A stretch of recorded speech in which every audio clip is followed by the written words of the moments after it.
I'm Tomme Beevas with Pimento Jamaican Kitchen. Check us out right here in the Twin Cities of Minnesota.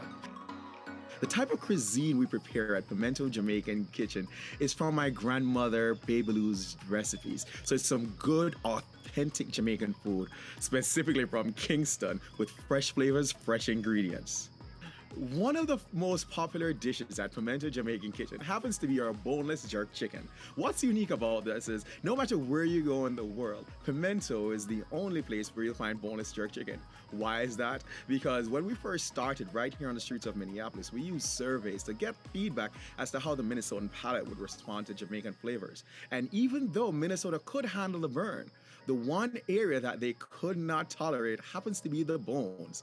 And so we went ahead and created boneless jerk chicken. But don't worry, man. We have some authentic bone-in for those who want to gnaw on the good flavors.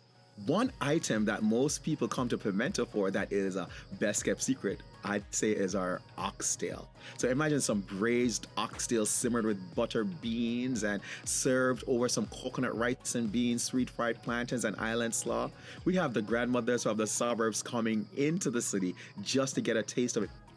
One of the beauties about having restaurants like Pimento Jamaican Kitchen and other local restaurants in your neighborhood is rather than jumping on a flight to the beaches of Negril, one can pop over to their local Jamaican restaurant and have a nice bowl of authentic Jamaican jerk chicken and a cold red stripe for their mini getaway. One can always sample the world in their own backyards. So go ahead, have a staycation, check into your local Ramada and go get yourself some Jamaican food next door.